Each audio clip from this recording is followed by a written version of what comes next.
السلام عليكم ورحمة الله وبركاته. إن الحمد لله نحمده ونستعينه ونستغفر ونعوذ بالله من شرور أنفسنا وسيئات أعمالنا. من يهده الله فلا مضل له ومن يضلله فلا هادي له، وأشهد أن لا إله إلا الله وحده لا شريك له، وأشهد أن محمدا عبده ورسوله. أما بعد، رب اشرح لي صدري ويسر لي أمري واحلل عقدة من لساني يفقهوا قولي. رب زدني علما رب زدني علما। সম্মানিত উপস্থিতিগণ ও সম্মানিত দর্শক বৃন্দ,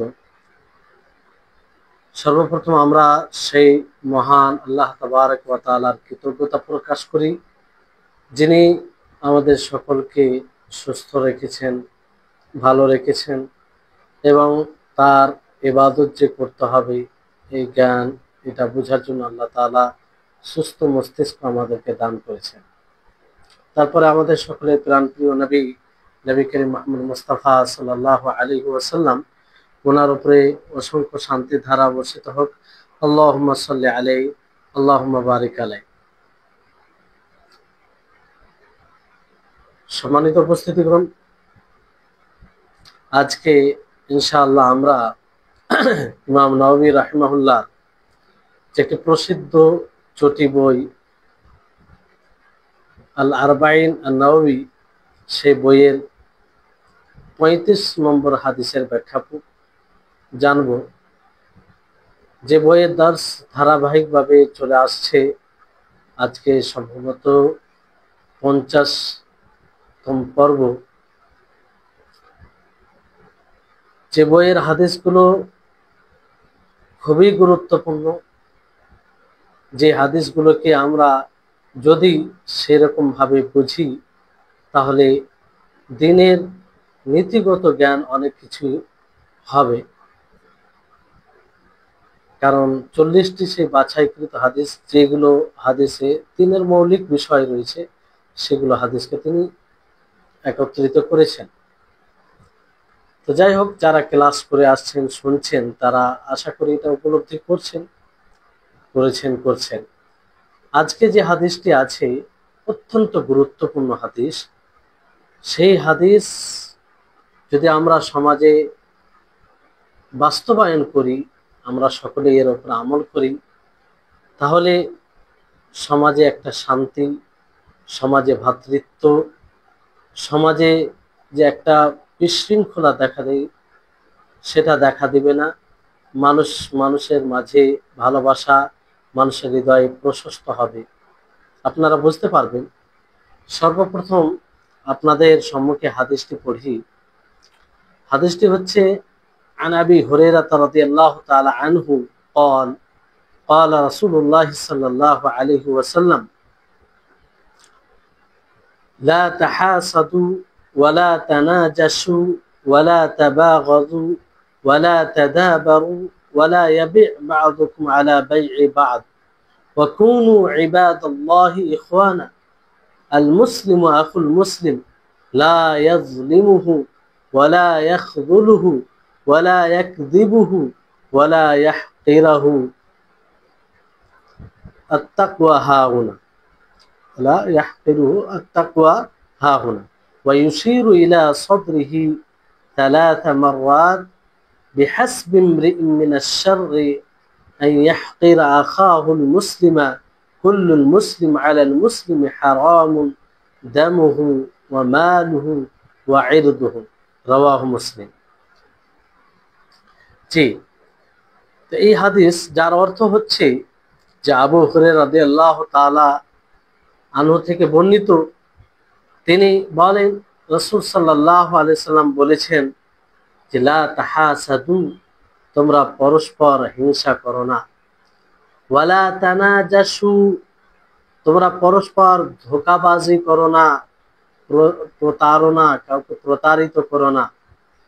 ওয়ালা তাবাগাদু, এবং তোমরা পরস্পর বিদ্বেষ পোষণ করো না।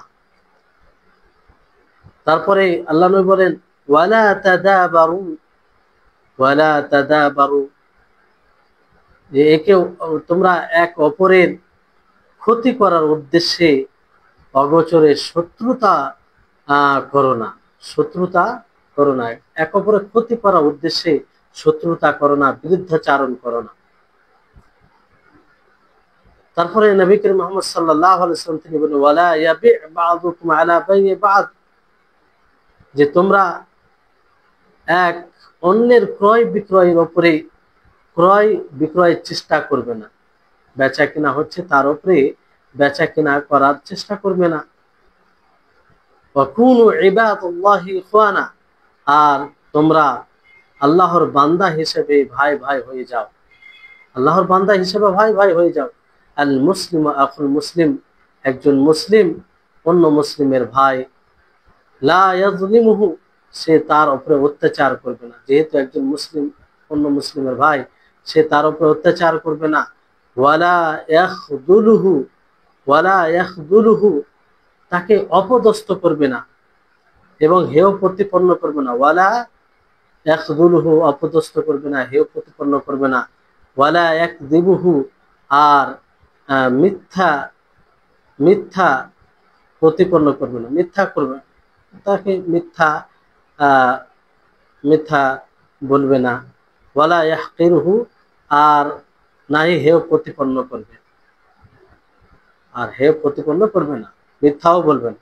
আর তাকওয়া হাহুনা, নবী করিম মুহাম্মদ সাল্লাল্লাহু আলাইহি ওয়াসাল্লাম বলেন যে তাকওয়া এখানে। ওয়া ইউশিরু ইলা সাদরিহি সালাসা মাররাত, আর নবী করিম মুহাম্মদ সাল্লাল্লাহু আলাইহি ওয়াসাল্লাম নিজের বক্ষের দিকে 3 বার ইঙ্গিত করে বলেন বিহাসবি ইমরিইন মিনাশ শাররি আন ইয়াহকিরা আখাহুল মুসলিম, যে মানুষের জন্য যথেষ্ট হবে, তার মন্দ হওয়ার জন্য যথেষ্ট হবে যে সে নিজের ভাইকে, নিজের মুসলিম ভাইকে হেয় প্রতিপন্ন করবে, ছোট মনে করবে। কুল্লুল মুসলিম আলাল মুসলিম হারামুন, যে সমস্ত মুসলিম, প্রত্যেকটি মুসলিম মুসলিমের উপরে, এক মুসলিম আরেক মুসলিমের উপরে তার খুন রক্ত হারাম, তার মাল হারাম, সম্পত্তি হারাম, এবং তার সম্মান ও সম্মান হানি করা হারাম। তো এই হচ্ছে হাদিস। তো আপনারা এই হাদিসটি অর্থ শুনে কিছুটা হলেও অনুভব করতে পেরেছেন যে কতটা গুরুত্বপূর্ণ, কারণ সমাজে এগুলোই দেখা যায়। তাহলে এই হাদিসের ব্যাপারে বলা হয় যে মুসলিমদের জন্য, মুসলিমদের মাঝে আলাকা, ভ্রাতৃত্ব, সুসম্পর্ক তৈরি করার একটি মৌলিক হাদিস, সুসম্পর্ক তৈরি করার, সুসম্পর্ক গড়ার প্রতি উদ্বুদ্ধ করার উপরে একটি গুরুত্বপূর্ণ হাদিস এটি। আর এই হাদিসে মানুষের মাঝে যে ভ্রাতৃত্বতার বন্ধন রয়েছে সেটা এখানে স্পষ্ট করা হয়েছে, যে এক মানুষ অন্য মানুষের শত্রু হতে পারে না, এক মানুষ অন্য মানুষের প্রতি বিদ্বেষ রাখতে পারে না, এক মানুষ অন্য মানুষের প্রতি হিংসা করতে পারে না, এক মানুষ অন্য মানুষের মুসলিমের সাথে তার সম্পর্ক বিচ্ছিন্ন করতে পারে না। এই হাদিসে আপনারা বুঝতে পারবেন। তো নবী করিম মুহাম্মদ সাল্লাল্লাহু আলাইহি ওয়াসাল্লাম এই হাদিসে ওই সমস্ত জিনিস থেকে বাধা দিয়েছেন যে সমস্ত জিনিস এই ভ্রাতৃত্বকে নষ্ট করে, মানুষের যোগাযোগ, মানুষের যে একটা সুসম্পর্ক, মানুষের মাঝে যে একটা ভ্রাতৃত্ব তৈরি করার যতগুলো মাধ্যম রয়েছে, তাকে সেগুলোতে যেগুলো ব্যাঘাত ঘটায় সেগুলো থেকে আল্লাহর নবী নিষেধ করেছে। আর এক অপরের যে হক অধিকার রয়েছে, যে অধিকার হক হরণ করে, তা থেকেও এই হাদিসে নবী করিম মুহাম্মদ সাল্লাল্লাহু আলাইহি সাল্লাম নিষেধ করেছে। এই জন্য এই হাদিসটি মুসলিমদের মাঝে ভ্রাতৃত্ব তৈরি করার, সুসম্পর্ক গড়ে তোলার এটা একটি অন্যতম হাদিস। সম্মানিত উপস্থিতিগণ, এখানে নবী করিম মুহাম্মদ সাল্লাল্লাহু আলাইহি সাল্লাম সর্বপ্রথম বলেন লা তাহাসাদু, যে তোমরা পরস্পর এক অপরের প্রতি হিংসা করো না, পরস্পর হিংসা করো না। আল হাসাদ, হাসাদ মানে হিংসা।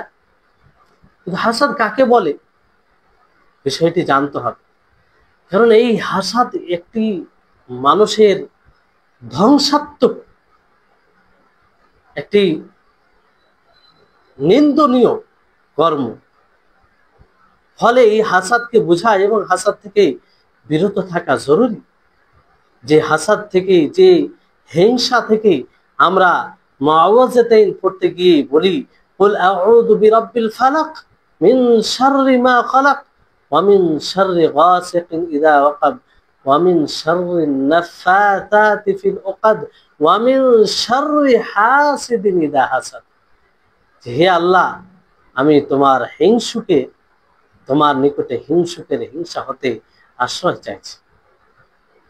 তাহলে চিন্তা করুন যে বিশেষভাবে সে হিংসা থেকে আল্লাহর আশ্রয়, হিংসুকের হিংসার অনিষ্ট থেকে হিংসা থেকে আল্লাহর আশ্রয় চাওয়া হয়, তাহলে বিষয়টি মানুষের জন্য কত ক্ষতিকারক। তো হাসাদ কি জিনিস, হিংসা কি জিনিস? হাসাদের অর্থ আমরা বাংলায় এটাই করি যে হাসাদ হিংসা, কিন্তু হিংসা কাকে বলে? হিংসা বলা হয়, হাসাদ বলা হয় যে নবী করিম মুহাম্মদ সাল্লাল্লাহু আলাইহি ওয়াসাল্লাম হাসাদ যেমন বলেছেন যে হাসাদ তোমরা হিংসা করো না। তো কিছু আহলে ইলমগণ এর সংজ্ঞা দিয়েছেন যে অন্যের আল্লাহ তাবারক ওয়া তাআলার দেওয়া, ও আল্লাহ তাবারক ওয়া তাআলার অন্যকে দেওয়া নিয়ামতের ধ্বংস হয়ে যাওয়ার আশা করা। সেটা নিয়ামত মাল হতে পারে, অথবা সেটা সম্মান হতে পারে, অথবা সেটা ইলম হতে পারে। যে কোনো প্রকারের নিয়ামত, যে নিয়ামত আল্লাহ তাবারক ওয়া তাআলা কাউকে দিয়েছেন, সেই নিয়ামতের ধ্বংসের আশা করা, সেই নিয়ামতের ধ্বংসের আশা করা, এইভাবে অনেকেই সংজ্ঞা দিয়েছেন। কিন্তু শেখুল ইসলাম ইবনে তাইমিয়া রাহিমাহুল্লাহ এই হাসাদের সংজ্ঞা দিয়েছেন, এই হিংসার সংজ্ঞা দিয়েছেন যে কারাহাতু মা আনআমা আল্লাহু বিহি আলাল গায়রি ওয়া ইল্লাম ইয়াতামান্না যাওয়াল। যে আল্লাহ তাবারক ওয়া তাআলা যার উপরে নিয়ামত, যার উপরে যে জিনিস দ্বারা নিয়ামত দিয়েছেন আল্লাহ তাআলা, সেটাকে অপছন্দ করা, যদিও জাওয়ালের মানে ধ্বংস হয়ে যাওয়ার আশা না করা। এক কথাই যে আল্লাহ তাবারক ওয়া তাআলা অন্যকে, আল্লাহ তাআলার পক্ষ থেকে কারো নিয়ামত মানে কারো উপরে আল্লাহ তাআলার প্রদত্ত নিয়ামতকে অপছন্দ করা। কেউ ভালো আছে তো সেটা অপছন্দ করা, কেউ জ্ঞানী আছে তো সেটা অপছন্দ করা, এটাই হচ্ছে হিংসা। এটাই কি? হিংসা। তো এই হিংসা এক পর্যায়ের হয় না, এই হিংসা আপনার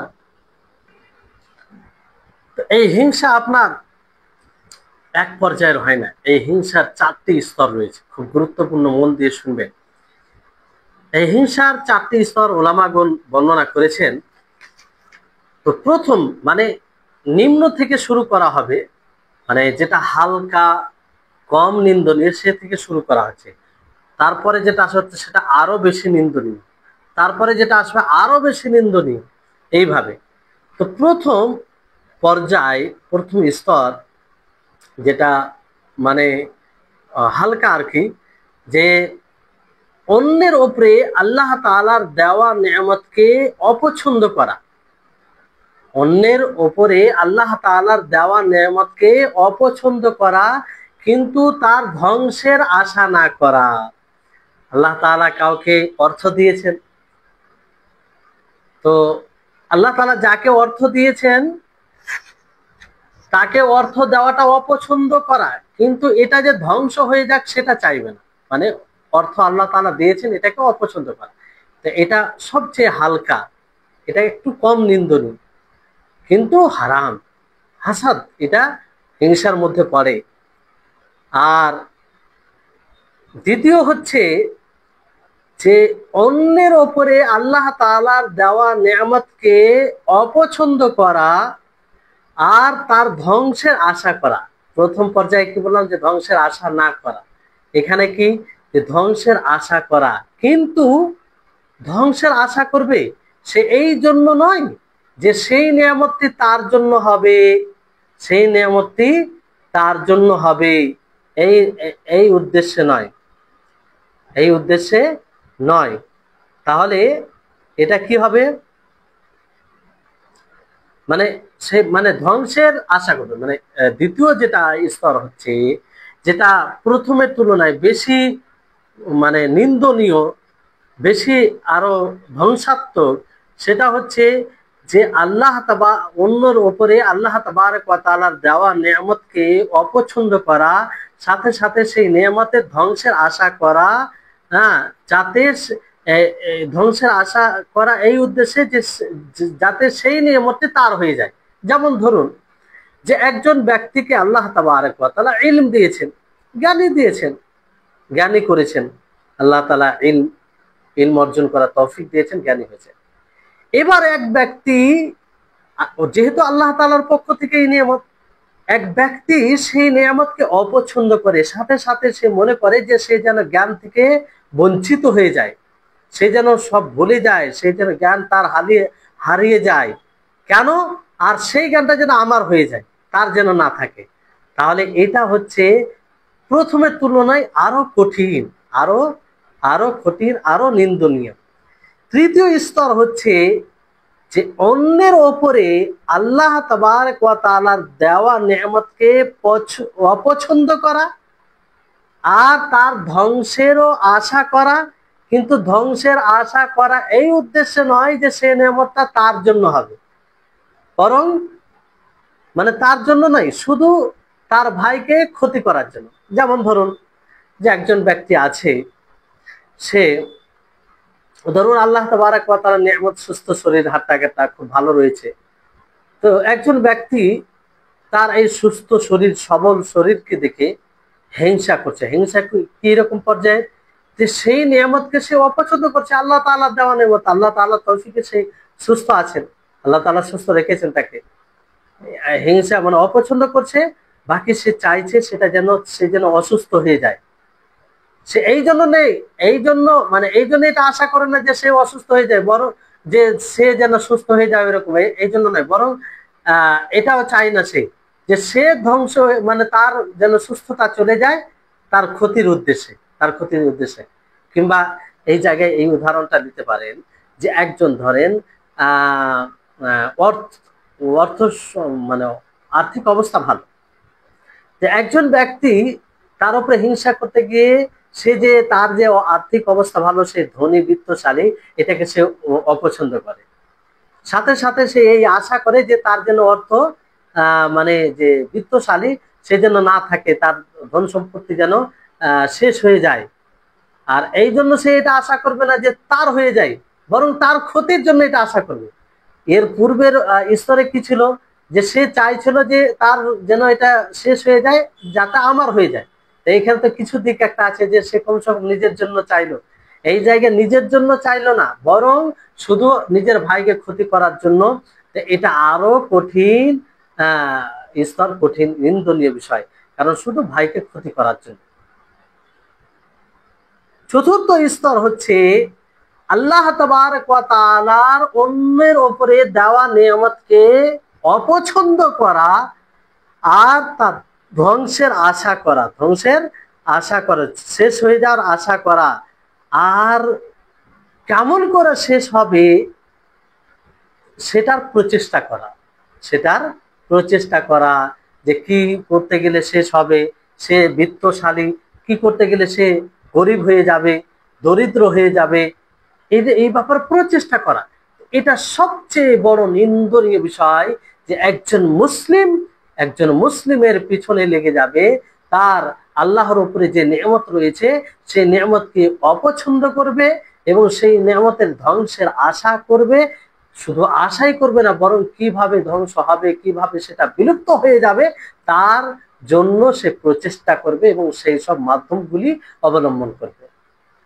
জি, তাহলে এটা সবচেয়ে বড় নিন্দনীয়, সবচেয়ে বড় নিন্দনীয়। তাহলে এই হচ্ছে হিংসার চারটি স্তর, এই চারটি স্তরই হারাম, এর ধ্বংসাত্মক ফলাফল রয়েছে, এর ধ্বংসাত্মক ফলাফল রয়েছে, এটি হারাম। কিন্তু যে আপনাদেরকে পর্যায় হিসেবে বলা হলো যে প্রথম সেটা কম, তারপরে যেটা আরো বেশি নিন্দনীয়, তারপরে যেটা আরো বেশি নিন্দনীয়, পরেরটা আরো খুব খারাপ জিনিস। জি, তাহলে এই হচ্ছে হিংসা। তো আল্লাহ নবী মুহাম্মদ সাল্লাল্লাহু আলাইহি ওয়াসাল্লাম সর্বপ্রথম বলছে লা তাহাসাদু, তোমরা পরস্পর হিংসা করো না, পরস্পর হিংসা করো না। তারপর আল্লাহ নবী কি বলছেন যে ওয়ালা তাহাসাদু, ওয়ালা ওয়ালা লা তাহাসাদু ওয়ালা তানাজাসু, ওয়ালা তানাজাসু।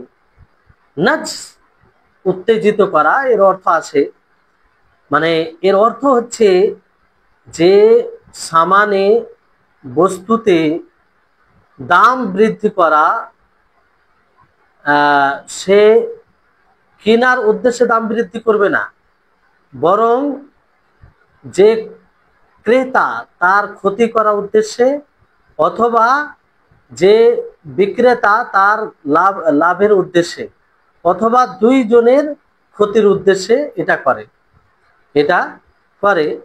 হ্যাঁ, তো এই দুইজনের ক্ষতির উদ্দেশ্যে এটা করে, এটাকে নাজস বলা হয়, এটাকে নাজস বলা হয়। যে একজন ধরেন, যেমন একজন বলল যে আমি যে এই সামানটি, একজন একটি বই বিক্রি করছে, যে আমি 10 টাকায় এই বইটি বিক্রি করব, আর একজন নেওয়ার জন্য প্রস্তুত হচ্ছে। ওই জায়গায় আরেকজন এসে বলে যে আমার কাছে এর চেয়ে উত্তম বই আছে, তোমাকে 10 টাকায় দেব, অথবা 9 টাকায় দেব। তাহলে এটা নাজস হবে, এটা কি হবে? নাজস হবে, এটা হারাম হবে। হ্যাঁ, কিংবা মানে নাজস বলতে এখানে এটা যে যে ধরেন কোনো বস্তু রয়েছে, জিনিস রয়েছে, সেটা বাজারে রাখা হয়েছে, আর তার একজন দাম লাগালো 100 টাকা, 100 টাকা, যেমন বইয়ের উদাহরণে 100 টাকা দাম লাগালো। যে 100 টাকা দাম লাগালো, তার কাছে আরেকজন ব্যক্তি এসে বলছে যে, কিংবা আরেকজন এখানে সেখানে এসে বলল যে 110-এ, 110, মানে সে নিবে না, তার নেওয়ার ইচ্ছা না। মানে একজন ধরেন একজন বই বিক্রি করছে, বই বিক্রি করছে, আর সেখানে এসে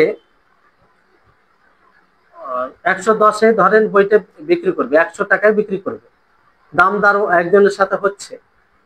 ওই মুহূর্তে অন্য এক ব্যক্তি এসে বলছে যে আমি 110 টাকায় নেব, 110 টাকায় নেব। আর এটার উদ্দেশ্য হচ্ছে কাকে ক্ষতি করা, কিংবা 110 কিংবা দাম বাড়িয়ে দিল, সে নেওয়ার ইচ্ছা নেই, মানে দাম বাড়িয়ে দিল, দাম বাড়িয়ে দিল। তো এটাকে নাজস বলা হয়, কারণ এতে ক্রেতা ক্ষতিগ্রস্ত হলো। অনেক সময় যে বিক্রি করবে তার ক্ষতির উদ্দেশ্যে এটা করা হয়, এটা নাজ। আর এই নাজ মানে এক অপরকে ধোঁকা দেওয়া, এক অপরকে ধোঁকা দেওয়া। এই জন্য প্রত্যেক, এটা বেচা কেনার ক্ষেত্রে বলা হয়, বেচা কেনার ক্ষেত্রে এটা বলা হয়, কিন্তু প্রত্যেক বিষয়ে যখন ধোঁকা দেওয়া হবে এক অপরকে, সেটা নাজসের মধ্যে আসবে। এই জন্য বলা হয় যে লা তানাজাসু লা ইয়ামকুর বা'দুকুম বিবা'দ, যে তোমরা এক অপরকে ধোঁকা দিও না, তোমরা এক অপরকে ধোঁকা দিও না। তো যে কোনো ভাবে ধোঁকা দেওয়া এটা নাজসের অন্তর্ভুক্ত হবে। নাজসের মধ্যে এটাও আসে আপনার যে যখন ধরেন যে ক্রেতা, সে মানে সামানের এমন মানে ভালো বিবরণ দিচ্ছে, কিংবা তার সুনাম করছে, এমন ভাবে তার বৈশিষ্ট্য বলছে যেটা তার মধ্যে নেই, যেটা তার মধ্যে নেই। তো এটা সেই ক্রেতা হোক অথবা বিক্রেতা হোক অথবা অপরিচিত মানুষ হোক, সে যখন বলবে যে না এই সামানটি এরকম মানে বৈশিষ্ট্যের অধিকারী, এরকম তার গুণ আছে, অথচ সেই গুণটা নেই। আর এটা উদ্দেশ্য শুধু ক্রেতাকে ক্ষতি করা উদ্দেশ্যে, কিংবা যে বিক্রেতা রয়েছে বিক্রয় করবে তার ক্ষতি, তো এটাও নাজসের মধ্যে পড়বে। তো এটা ব্যয়ের ক্ষেত্রে, কিন্তু আম ভাবে যে কোনো ভাবে ধোকা দেওয়া মানুষকে নাজসের মধ্যে পড়ে যায়। তো ওয়ালা তানাজাসু, এটার মধ্যে এটা অর্থ আসে। এর উদাহরণ যেমন আপনাদেরকে দেওয়া হলো, আহ এরকম উদাহরণ আরো রয়েছে। বিষয়টি হচ্ছে যে এখানে এর আগে যে আপনাদেরকে লা তাহাসাদু বলা হয়েছে, যে তোমরা পরস্পর হিংসা করো না, পরস্পর হিংসা করো না। তো পরস্পর হিংসা করো না, কিন্তু হিংসা আপনারা এই 4টি স্তর শুনলেন, হিংসা 4টি স্তর শুনলেন। আর হিংসা কখনো এমনও হিংসা আছে যেটা হারাম নয়, বরং প্রশংসিত কিছু ক্ষেত্রে। নবী সাল্লাল্লাহু আলাইহি ওয়াসাল্লাম বলেন, যেমন একটি হাদিসে, লা হাসাদা ফিতনাই, রাজুলুন আতাহুল্লাহু মালান ফাসাল্লাতাহু আলা হালাকাতিহি বিল হাক্কি ওয়া রাজুলুন আতাহুল্লাহুল হিকমা ফাহুয়া ইয়াকুসসু বিহা ওয়া ইউআল্লিমু ওয়া ফাহুয়া ইয়াকদি বিহা ওয়া ইউআল্লিমুহা। তো হাদিসে কি বলা হয়েছে, যে দুইজনের মাঝে কোনো হাসাদ নেই, হাসাদ নেই, কোনো হাসাদ নেই, কিন্তু দুইটি বিষয়ে হাসাদ। একটা ওই মানুষ, ওই ব্যক্তি যাকে আল্লাহ তাআলা মাল দিয়েছেন, সে মালকে আল্লাহ তাআলা শরীয়তে কিংবা শরীয়তের পদ্ধতিতে খরচ করলো হকের সাথে। আর একজন ব্যক্তিকে জ্ঞান আল্লাহ তাআলা দিয়েছেন, সে জ্ঞানকে সে জ্ঞান দ্বারা ভালো ফয়সালা করে এবং মানুষকে শিক্ষা দেয়, মানুষকে শিক্ষা দেয়। তাহলে এই দুটি বিষয়ে হিংসা করা যাবে, যাকে আমরা গিবতা বলি। গিবতা কাকে বলা হয়, যে মানুষ অন্যের ওপরে, অন্যের কাছে নিয়ামত দেখে সে আশা করবে যে সেই নিয়ামতটি তারও যেন হয়, কিন্তু যাকে নিয়ামতটি দিয়েছে, যার কাছে নিয়ামতটি দেখেছে, তাকে অপছন্দ করবে না, বরং বলবে যে তাকে দিয়েছে আল্লাহ তাআলা, আমার কোনো আপত্তি নেই, কোনো অপছন্দের বিষয় নেই, আল্লাহ তাআলা দিয়েছে তা আমিও সন্তুষ্ট। কিন্তু সে চাইবে তারও যেন হয়, তারও যেন হয়, সেটা ধ্বংস হওয়ার আশা করবে না। যে এটা গিবতা, আর এটা প্রশংসিত করা যায়, এতে সমস্যা নেই। এই জন্য বলা হয় যে এই ধরনের হিংসা 3টি জিনিসে হয়। একটা হচ্ছে যে একজন ব্যক্তি যাকে আল্লাহ তাআলা মাল দিয়েছেন, আর সেই মাল দিন ও রাত আল্লাহর পথে খরচ করে, তো তার উপরে হিংসা করা যেতে পারে। তাকে দেখে যদি কোনো ব্যক্তি বলে যে আল্লাহ তাআলা যদি আমাকেও মাল দিত, কিংবা কেউ এই উদ্দেশ্যে খরচ করে, যে সে খরচ করছে আমিও খরচ করব, তাহলে এতে কোনো বিষয়, এতে সমস্যা নেই। আর যদি না থাকে, কিন্তু সেটা দেখে ঈর্ষা হয়, যাকে আমরা ঈর্ষা বলি, গিবতা, তো ঈর্ষা করতে গিয়ে বলে যে যদি আল্লাহ তাআলা আমাকে মাল দিত, তাহলে আমিও ওই রকম ভাবে খরচ করতাম। তো এইরকম ভাবে যদি সে বলে কিংবা করে, তাহলে সেটা তার নেকিও পাবে। মাল ওর কাছে থেকে যদি যতটা খরচ করবে, কিংবা যতটা খরচ করার সে নিয়ত করছে যে আমার কাছে মাল থাকলে আমি ওরকম খরচ করতাম, তো সে তার নেকি পাবে, তার পুরোপুরি নেকি পাবে। দ্বিতীয় বিষয় হচ্ছে যে যদি কোনো মানুষকে দেখে যে আল্লাহ তাআলা তাকে কোরআন দিয়েছে, আর সেই কোরআনের প্রভাব সেই কোরআন পাঠকের আমলে, আর সেই কোরআন অনুযায়ী জীবনযাপন করে, তো তাকে দেখে হিংসা করা যায় যে সেই মতো আমিও কোরআন তেলাওয়াত করব, আমিও কোরআন অনুযায়ী জীবনযাপন করব। এরকম যদি করে, তো এটাও মানে করা যায়, এটা প্রশংসনীয়, এটা প্রশংসনীয়। আর এগুলোতে মানে সেই নিয়ামতকে ধ্বংস হয়ে যাওয়ার আশা করা হয় না। তৃতীয় যেটা হচ্ছে যে আল্লাহ তাআলা যাকে জ্ঞান দিয়েছে, একজন ব্যক্তি রয়েছে, আল্লাহ তাআলা তাকে জ্ঞান দিয়েছেন, জ্ঞানী করেছেন, তো সেই জ্ঞানের ভিত্তিতে সঠিক মতো কথা বলে, সঠিক মতো আমল করে, তো অন্য এক ব্যক্তি যদি এটা আশা করে যে আমিও জ্ঞানী, যদি আমি জ্ঞানী হতাম, তো আমিও মানুষকে ইলম দিতাম, জ্ঞান দিতাম, আমিও সেই অনুযায়ী জীবনযাপন করতাম, তাহলেও সে পুরোপুরি নেকি পাবে। আর এই ঈর্ষা, এই হিংসা, মানে এই ধরনের এটা জায়েজ, তিনটি বিষয়ে যেটা বলা হলো। এবার যেহেতু এই কথাগুলো বলার ছিল, ছুটে গিয়েছিল, তো এখানে একটি বিষয় যে নাজস যেটা বলা হলো, যেটা পূর্বে আপনারা বুঝেছেন আশা করি, যে নাজস ধোঁকা দেওয়া, বিশেষ করে বেচা কেনার ক্ষেত্রে যদি এটা ঘটে, তো যদি ঘটে যায় এরকমটা কেউ করে, আর তার সাথে সাথে এটা বেচা কিনা হয়ে যায়, তো এই বেচা কিনাটা কি হবে, সঠিক হবে, না শুধু গুনাহ হবে? গুনাহ হবে কিন্তু বেচা কিনা সঠিক হয়ে যাবে। তো রাজে যেটা বিষয় হচ্ছে, প্রাধান্যপ্রাপ্ত বিষয় এই বিষয়ে, যে ক্রেতা থাকবে, তার এখতিয়ারে থাকবে, সে ইচ্ছা করলে সেটাকে অব্যাহত রাখতে পারে, যে বেচা কিনা এটাকে পূর্ণ করে নিতে পারে, আর ইচ্ছা করলে সেটাকে রাদ করে দিতে পারে, প্রত্যাখ্যান করে দিতে পারে। জি, এই হচ্ছে ওয়ালা তানাজাসু, ওয়ালা তানাজাসু। তারপরে নবী করিম মুহাম্মদ সাল্লাল্লাহু আলাইহি সাল্লাম তিনি বলেন ওয়ালা তাবাগাজু, যে পরস্পর তোমরা বিদ্বেষ পোষণ করো না। এই যে ওয়ালা তাবাগাজু, উলামা গণ এই তাবাগাজু বলেছেন যে এর অর্থ হচ্ছে, যে জিনিসটা হৃদয়ে বিদ্বেষ নিয়ে আসে, যে জিনিসটা হৃদয়ে বিদ্বেষ নিয়ে আসে তা থেকে দূরে থাকো, যে জিনিসটা হৃদয়ে বুগজ সৃষ্টি করে তা থেকে দূরত থাকো। আল্লাহ নবী এটাই বলতে চেয়েছেন। আর সবচেয়ে বড় বুগজ হচ্ছে, সবচেয়ে বড় বুগজ, বিদ্বেষ হচ্ছে, যেটার কারণ সেটা হচ্ছে দুনিয়া নিয়ে প্রতিযোগী হওয়া, দুনিয়া নিয়ে এক অপরের সাথে প্রতিযোগী হওয়া, মানে মোকাবেলা করা, যে অমুক ধনী তো আমাকে ধনী হতে হবে, হ্যাঁ, এইরকম ভাবে দুনিয়া নিয়ে। কারণ দুনিয়া নিয়ে যখন এটা প্রতিযোগী হয়ে যাবে, তখন সে স্বাভাবিকভাবে কি হবে, আখেরাতকে ভুলে যাবে, আখেরাতকে ভুলে যাবে। জি, তো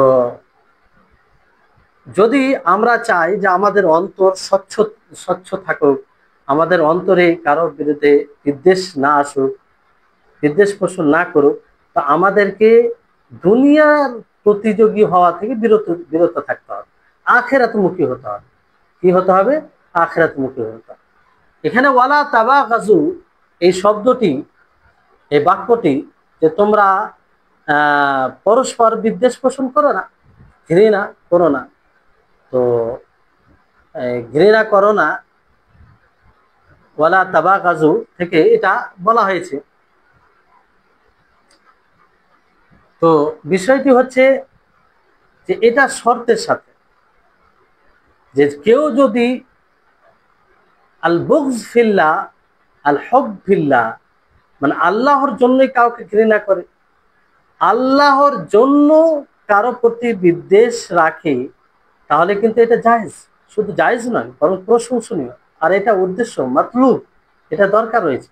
অর্থাৎ নবী করিম মুহাম্মদ সাল্লাল্লাহু আলাইহি ওয়াসাল্লাম কি বলেন, লা তাবাগাজু ইল্লা লিল্লাহি ওয়া ফিল্লাহ, যে কারো প্রতি বিদ্বেষ পোষণ করো না, ঘৃণা রাখো না, হ্যাঁ আল্লাহ তাবারক ওয়া তাআলার জন্য এটা করতে পারা যায় না। আল্লাহ তাআলা যাদেরকে অপছন্দ করেন তাদেরকে অপছন্দ করা, আল্লাহ তাআলা যাদেরকে ভালোবাসে না তাদেরকে ভালো না বাসা, আল্লাহ তাআলার যারা দুশমন শত্রু তাদের প্রতি শত্রুতা রাখা, এটা কি? এটা হচ্ছে আল বুগদু ফিল্লাহ। আর এটা কালেমার ইমানের অন্তর্ভুক্ত মানে বিষয়, মজবুত বিষয়ের মধ্যে চলে আসবে। জি, তা এখানে ওয়ালা তাবাগাজু থেকে এটা বলা হয়েছে যে পরস্পর যাতে কেউ বিদ্বেষ না রাখে, অর্থাৎ যে কারণে বুগজ হৃদয় আসবে সে কারণগুলি থেকে যেন দূরে থাকে। এবার বিষয়টি হচ্ছে যে ভিতরে কারো প্রতি বিদ্বেষ আসতেই পারে, এটা আসতেই পারে, কারণ এটা আমাদের পুরোপুরি নিয়ন্ত্রণে থাকে না। তো যদি চলে আসে তাহলে আমাদেরকে যত দ্রুত হয় সেটা দূরীভূত করা, সেটাকে স্থান না দেওয়া, হৃদয় থেকে সেটাকে উচ্ছেদ করে দেওয়া উচিত হবে, উচ্ছেদ করে দেওয়া উচিত হবে। জি, এই হচ্ছে বিষয়। এবার হাদিসে যে শব্দ আছে ওয়ালা তাদাবারু, ওয়ালা তাদাবারু, যে তোমরা এক অপরকে ক্ষতি করার উদ্দেশ্যে শত্রুতা করো না, ক্ষতি করার উদ্দেশ্যে শত্রুতা করো না, অর্থাৎ সম্পর্ক ছিন্ন বিচ্ছিন্ন করিও না। এখানে ওয়ালা তাদাবারু অর্থ বর্ণনা করা হয়েছে যে ওয়ালা তাকাতাউ, যে তোমরা এক ভাই থেকে অন্য ভাই, এক ভাই অন্য ভাই থেকে সম্পর্ক বিচ্ছিন্ন করো না। এটা কিসের উদ্দেশ্যে? দুনিয়ার কারণে, দুনিয়ার কারণে এটা করবে না। আল্লাহ নবী মুহাম্মদ সাল্লাল্লাহু আলাইহি ওয়াসাল্লাম দুনিয়ার কারণে এটা থেকে নিষেধ করেছেন, দুনিয়ার কারণে দুনিয়ামুখী হয়ে এটা থেকে নবী সাল্লাল্লাহু আলাইহি ওয়াসাল্লাম নিষেধ করেছেন যে তোমরা লা তাকাতাউ মিন আজলি দুনিয়া। যেমন হাদিসে বলা হয়েছে যে লা ইয়াহিল্লু লিমুসলিমিন আইয়াহজুর আখাহু ফাওকা তালাত, যে কোনো মুসলিমের জন্য জায়েজ নয় যে অন্য মুসলিমের সাথে 3 দিনের বেশি কথা বলবে। এটা দিনে মানে কিসের ক্ষেত্রে? দুনিয়ার ক্ষেত্রে, দুনিয়ার ক্ষেত্রে। বাকি আখিরাতের ক্ষেত্রে এটা ভিন্ন বিষয়, সেখানে আলাদা বিধান রয়েছে। তো 3 দিন আল্লাহ তাবারক ওয়া তাআলা ছাড় দিয়েছেন যে যদি এরকম দুনিয়ার ক্ষেত্রে কোনো মনোমালিন্য হয়ে যায়, এরকম কিছু বিষয় ঘটে, তাহলে 3 দিন তার সাথে সম্পর্ক বিচ্ছিন্ন করে রাখতে পারে। 3 দিনের বেশি হয়ে গেলে সে গুনাহগার হবে, সে কি হবে? পাপী হবে। হ্যাঁ, আর এটা এমন পাপের বিষয় যেটার ক্ষতি অনেক রয়েছে, দুনিয়াতেও অনেক ক্ষতি রয়েছে, তার কুপ্রভাব রয়েছে, এবং আখিরাতেও অনেক ক্ষতি রয়েছে। সম্মানিত উপস্থিতিগণ, আশা করি আপনারা বুঝতে পারছেন যে এখানে বিষয় কি বলা হচ্ছে যে ওয়ালা তাদাবা, তোমরা এক অপরের সাথে সম্পর্ক বিচ্ছিন্ন করো না। এটা কিসের কারণে? দুনিয়ার কারণে, দুনিয়ার কারণে। 3 দিন আল্লাহ তাআলা তার ছাড় দিয়েছেন, 3 দিনের বেশি হলে তখন মানে গুনাহগার হবে, পাপী হবে। তো এবারে চিন্তা করুন যে 3 দিনের পরে কোনো ভাইয়ের সাথে, কোনো মুসলিমের সাথে সম্পর্ক বিচ্ছিন্ন করে দেওয়া, মানে আলাদা হয়ে যাওয়া, কোনো যোগাযোগই না রাখা, প্রয়োজন পড়লেও মানে একদম তার থেকে একদম ভিন্ন হয়ে যাওয়া, মানে কোনো সামনে পড়লেও কথা না বলা, এই উদ্দেশ্যে শত্রুতা পোষণ করে, তাহলে এটা তো কাতিয়া, সম্পর্ক বিচ্ছিন্নতার মধ্যে চলে আসে। যে কোনো মুসলিমের সাথে এটা হবে।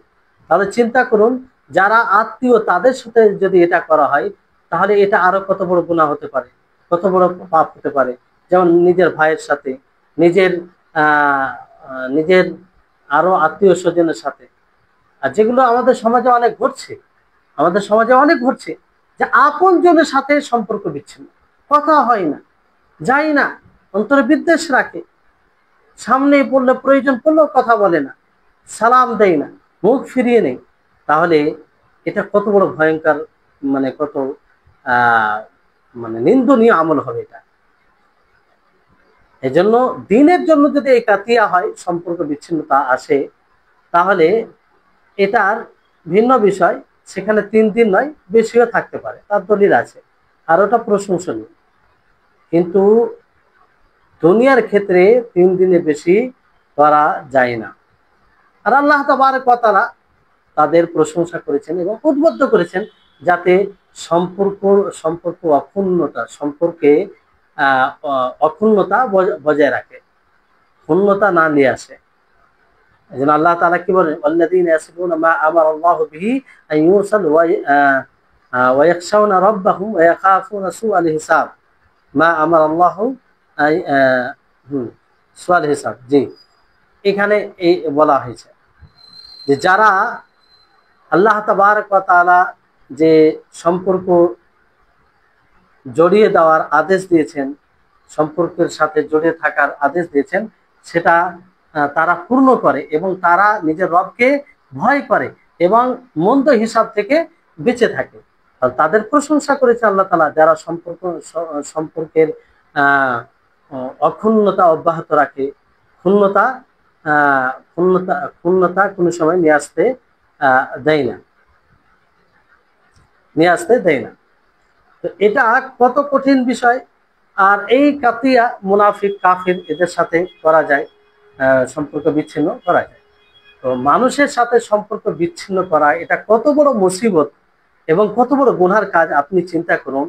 যে মানুষ যদি কোনো মুসলিমের সাথে একদম সম্পর্ক বিচ্ছিন্ন করে দেয়, তার সাথে কথা না বলে, তাহলে হ্যাঁ, যে আল্লাহ তাআলা তাকে ক্ষমাই করবেন।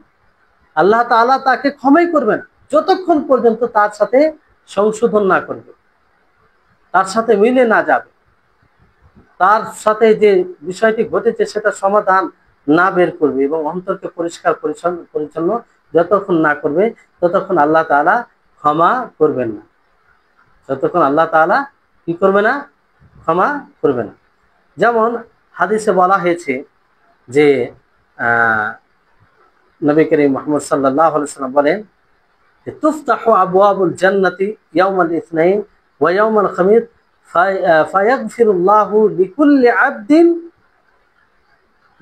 আবদিন লা ইউশরিকু বিল্লাহি শাইআন ইল্লা রাজুলুন কানা বাইনাহু ওয়া বাইনা আখিহি শাহনাউ ফায়ুকাল আনজিরু হাদাইনি হাত্তা ইয়াসতালিহা।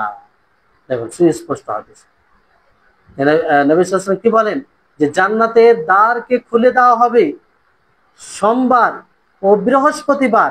আল্লাহ তাআলা প্রত্যেক বান্দাকে ক্ষমা করবেন, সকলকে ক্ষমা করবেন, কিন্তু আল্লাহ তাআলা ওই ব্যক্তিকে ক্ষমা করবেন না যে আল্লাহর সাথে শরীক করে এবং তার ও তার ভাইয়ের মাঝে হৃদয়ে বিদ্বেষ থাকে, ঘৃণা থাকে। তাকে বলা হবে যে দেখো এই দুই ব্যক্তির দিকে, দুই ব্যক্তির দিকে দেখো, হাত্তা ইয়াস্তালিহা, হাত্তা ইয়াস্তালিহা, এমনকি সে কি হবে? সংশোধন করে নেয়। তাহলে স্পষ্ট হাদিস। তাহলে এটা কত বড় মুসিবত, কত বড় একটা জটিল বিষয় যে একজন মুসলিম অন্য মুসলিমের সাথে যদি সম্পর্ক বিচ্ছিন্ন করে দেয় 3 দিনের বেশি হয়, তাহলে আল্লাহ তাআলা তাকে ক্ষমাই করবে না। কারণ কারোর সাথে সম্পর্ক বিচ্ছিন্ন করা মানে কি? হৃদয়ে তার ব্যাপারে কিছু আছে, ঘৃণা আছে, বিদ্বেষ আছে, ফলেই সেটা মানে সে ঘৃণা বিদ্বেষ থাকার কারণে এটা করছে। তো আর ঘৃণা বিদ্বেষ থাকলে আল্লাহ তাআলা তাকে ক্ষমা করবে না। ঘৃণা বিদ্বেষ থাকলে আল্লাহ তাআলা তাকে ক্ষমা করবে না, যেমনটি আপনারা হাদিসে শুনলেন। তারপরে মুনাফিকিনদের সাথে সম্পর্ক বিচ্ছিন্ন করা যায়। যেমন আল্লাহ তাআলা সূরা বাকারায় বলেছেন যে আল্লাযীনা ইয়ানকুদুনা আহদাল্লাহি মিন বা'দি মিসাকি ওয়া ইয়াকতাউনা মা আমারাল্লাহু আন ইউসালা ওয়া ইফসিদুনা ফিল আরদি উলাইকা হুমুল খাসিরুন। যারা আল্লাহ তাআলার চুক্তিকে ভঙ্গন করেছে, ওয়াদার পরে চুক্তির পরে যে চুক্তি করেছে আল্লাহ তাআলা সেটাকে ভঙ্গ করেছে, আর আল্লাহ তাআলা যে আত্মীয়তা বজায় রাখার আদেশ দিয়েছেন সেটাকেও তারা কেটে দিয়েছে, আর জমিনে তারা ফাসাদ সৃষ্টি করে। তো জমিনে যারা ফাসাদ সৃষ্টি করে তারাই হচ্ছে ক্ষতিগ্রস্ত। যাই হোক, মূল বিষয় হচ্ছে যে একজন মুসলিমের সাথে আমরা সম্পর্ক বিচ্ছিন্ন অকারণে করতে পারি না। যদিও করা যায় কারণবশত, দুনিয়ার কারণে, তো 3 দিনের বেশি করা যায় না। নবী করিম মুহাম্মদ সাল্লাল্লাহু আলাইহি ওয়াসাল্লাম এর ফজিলতে আরো কিছু বলেন, যে যেমন বলেন তিনি যে তুআদুল আমালু আলাল্লাহি ইয়াউমাল খামিস ওয়াল ইসনাইন, যে আমল উপস্থাপন করা হবে বৃহস্পতিবার ও সোমবার। তো আল্লাহ নবী কি বলছেন? ফায়াগফিরু লিকুল্লি আমরিন লা ইউশরিকু বিহি শাইআন ইল্লা আমরান, তাকে প্রত্যেক মানুষকে তিনি ক্ষমা করবেন, কিন্তু ওই ব্যক্তিকে যে আল্লাহর সাথে কি করবে? শরীক করবে, আল্লাহর সাথে শরীক করবে। প্রত্যেক ব্যক্তিকে ক্ষমা করবেন। আর সেই ব্যক্তিকে যে আল্লাহর সাথে শরীক করবে না, যে আল্লাহর সাথে শরীক করবে না, তাকে আল্লাহ তাআলা ক্ষমা করবেন। এবং শুধু এটাই নয়, বরং তার ও তার ভাইয়ের মাঝে কোনো প্রকারের বিদ্বেষ, ঘৃণা, এগুলো থাকবে না, তাকে আল্লাহ তাআলা ক্ষমা করবেন। তাকে বলা হবে আরফু হাদাইনি হাত্তা ইয়াস্তারিহা, যে এই দুটি এরাকে ঢিল দাও, আরফু ছেড়ে দাও, এমনকি তারা সংশোধন করবে। যতক্ষণ না সংশোধন না করবে আল্লাহ তাআলা তাদেরকে মাফ করবে না। জি, তাহলে এই হচ্ছে হাদিস আপনার। তাহলে এটা খেয়াল রাখতে হবে যে যাতে আমরা কোনো মুসলিমের সাথে অকারণে সম্পর্ক বিচ্ছিন্ন না করি। যদি কারণও হয়ে থাকে তাহলে 3 দিন বেশি না যায়। কিন্তু দিনের কারণে, এটা এইগুলো কথা ছিল দুনিয়ার কারণে, দুনিয়ার কোনো বিষয়ের কারণে। যেমন জমি নিয়ে আপনার হক হয়তো মেরে খেয়েছে, আপনার হয়তো কোনো জিনিস ছিনিয়ে নিয়েছে, এটা দুনিয়ার বিষয়। তো এই ক্ষেত্রে যদি মনোমালিন্য হয় তাহলে আপনি 3 দিন এটা করতে পারেন, আর বাকি 3 দিনের পরে আপনাকে কথা বলতে হবে দরকারে, কিংবা আপনি ক্লিয়ার থাকবেন। সে যদি আপনার সত্যিকারে হক মেরে থাকে তাহলে সে অবশ্যই এই হিসাবের সম্মুখীন হবে, সে অবশ্যই এই হিসাবের কি হবে, সম্মুখীন হবে। কিন্তু দিনের ক্ষেত্রে কোনো সীমা নেই। 3 দিন কেন, 1 মাসও কথা বলা বলি বন্ধ হতে পারে, সম্পর্ক বিচ্ছিন্ন হতে পারে দিনের ক্ষেত্রে। যেমনটা আল্লাহ নবী করেছিলেন সেই 3 জন সাহাবীর ব্যাপারে, যে সাহাবীগুলো যুদ্ধ থেকে পিছিয়ে গেছিলেন। যুদ্ধ থেকে কি করে গেছিলেন, পিছিয়ে গেছিলেন। তো দিনের কারণে এটা করা যায়। আল্লাহ নবী তাদের সাথে 1 মাস কিংবা 1 মাসের অধিক কিংবা আরো কিছুদিন তাদের সাথে কোনো যোগাযোগই রাখেন, তাদের সাথে কথা বলেন, বয়কট করেছিলেন, যাতে তারা শিক্ষা অর্জন করে। তো দিনের ক্ষেত্রে এটা সম্পর্ক বিচ্ছিন্ন করা যায়, কিন্তু দুনিয়ার ক্ষেত্রে 3 দিনের বেশি করা যায় না। তাহলে এই হচ্ছে বিষয়। আর এটা করা দরকার, এটা মাসলেহাত আছে। মানে আপনার উদ্দেশ্য এটা থাকবে যে হয়তো দিনের ব্যাপারে, দিনে ইসলামের ব্যাপারে কিংবা এর সাথে জড়িত কোনো বিষয়ে এমন ত্রুটি আছে, তার সাথে যদি আপনি যোগাযোগ রাখেন তা আপনিও প্রভাবিত হতে পারেন, মানে আপনার উপরে কুপ্রভাব পড়তে পারে, এই কারণে আপনি দূরে আছেন। অথবা আপনি জানছেন যে তার সাথে আমি যদি সম্পর্ক বিচ্ছিন্ন করি, সম্পর্ক আলাদা করি, তাহলে হয়তো সে শিক্ষা নিতে পারে। এই কারণে যেমনটা নবী সাল্লাল্লাহু আলাইহি ওয়াসাল্লাম করেছেন। দিনের খাতিরে এটা করা যায়, কিন্তু দুনিয়ার খাতিরে করা যায় না। আপনার প্রতিবেশী আপনার বাড়িতে হয়তো আপনার উপরে কিছু অন্যায় করেছে, ফলে আপনি তাকে বাইকাট করে দিলেন, তার সাথে সম্পর্ক একদম বিচ্ছিন্ন করে দিলেন, কথা বলেন না। এটা 3 দিনের বেশি জায়েজ নয়। 3 দিনের বেশি হয়ে গেলে আপনি গুনাহগার হবেন। এবার প্রশ্ন জাগছে, যদি আপনার বিপক্ষে যে আসে সে যদি এই সম্পর্কটা বিচ্ছিন্ন করে রাখে, আর তাহলে কি আপনি গুনাহগার হবেন? জি না। আপনি আপনার দিকটা ক্লিয়ার রাখবেন, আপনার প্রয়োজন হবে তখন কথা বলবেন, আপনি তার সম্ভব হলে সহযোগিতা করবেন।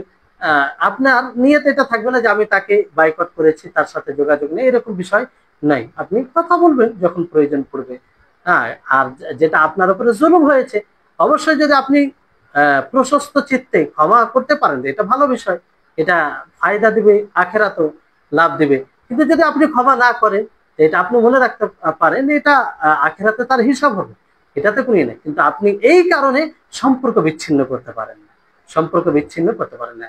দুনিয়ার যে কোনো বিষয়কে কেন্দ্র করে, যেমন আজকাল সমাজে হয় যে জমিকে নিয়ে কেন্দ্র করে, আর কিছু বিষয়কে কেন্দ্র করে, বাড়ি ঘরকে কেন্দ্র করে, বাড়িতে হয়তো কেউ পানি ফেলে দিয়েছে এটাকে কেন্দ্র করে, কিংবা কারো একটু কিছু হয়ে গেছে এটাকে কেন্দ্র করে বছরকে বছর, 2 বছর 3 বছর এরকম হয়ে যায় যে যুগ পার হয়ে যায়, তার সাথে কথা বলা হয় না। তো স্বাভাবিক বিষয়, যখন কথা বলা হবে না তো তার বিরুদ্ধে কথা হবে, কিংবা অন্য কথা বলবে। তো এটা মানে দুনিয়ার খাতিরে জায়েজ না। যাই হোক, এই হচ্ছে আজকের দার্স। যদিও হাদিসের কিছু অংশ ব্যাখ্যা হলো, ইনশাআল্লাহ আগামী দার্সের বাকি হাদিসের অংশের ব্যাখ্যা হবে। এই হাদিসটি অনেক গুরুত্বপূর্ণ। আমরা যদি এই হাদিসকে বুঝে আমরা এই হাদিসের যেটা পয়গাম সেটাকে যে আমরা অবলম্বন করি, যেটা মানে এই হাদিসের শিক্ষা, সেই শিক্ষাটা যদি আমরা অর্জন করি, তো আল্লাহ বলছি যে আমাদের সমাজে একটা শান্তি বিরাজ করবে, আমাদের সমাজে একটা ভ্রাতৃত্ব সৃষ্টি হবে, আমাদের সমাজে একটা মানে সম্পর্কের সুবন্ধন তৈরি হবে। তো যাই হোক, ইনশাআল্লাহ ফের আগামী ক্লাসে বাকি হাদিসের অংশ ব্যাখ্যা হবে, যেটা যে দার্সে এই হাদিসের ব্যাপারে আরো পরিপূর্ণ কথা হবে। আল্লাহ তাআলা যেন আমাদের সকলকে তৌফিক দেন, আল্লাহ তাআলা যেন আমাদের সকলকে আমল করা তৌফিক দান করেন, আর এই হাদিসকে যেন আমরা নিজের জীবনে বাস্তবায়ন করতে পারি, এর তৌফিক আল্লাহ তাআলা আমাদের সকলকে দেন। ওয়া আখির দাওয়ানা আলহামদুলিল্লাহি রাব্বিল আলামিন। আসসালামু আলাইকুম ওয়া রাহমাতুল্লাহি ওয়া বারাকাতুহু।